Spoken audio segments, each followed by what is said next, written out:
EHRMS मध्ये leave count ही कशी वाढवतात हे आपण आज बघणार आहोत.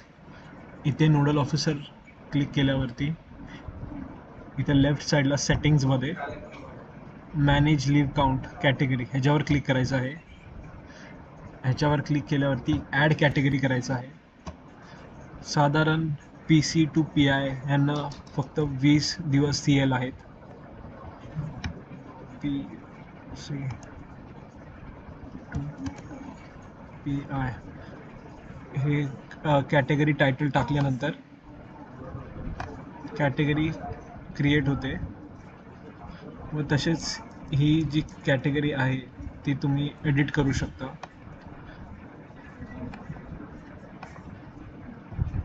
ह्याच्यावर क्लिक केल्यानंतर तुम्ही इथे ॲड करू शकता. मग इथे लीव्ह टाईप सिलेक्ट करायची आहे. अर्न लीव्ह, हाफ पे लीव्ह. इथे CL येत नाही आहे कारण मी ऑलरेडी CL जी आहे ती इथे सिलेक्ट केलेली आहे.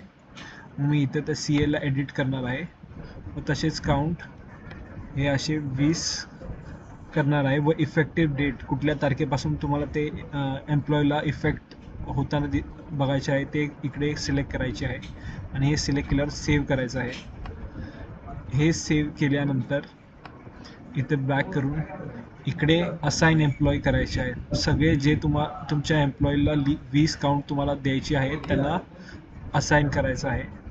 तसेच तुम्ही इथे सिलेक्ट ऑल करू शकता व हुद्द्यानुसार ते एम्प्लॉयसुद्धा इथे ड्रॉपडाऊनमधून सिलेक्ट करू शकता आणि ते केल्यानंतर सबमिट करायचं आहे. असं केल्यावरती 20 CL PC to PI ह्यांना अप्लाय होतील.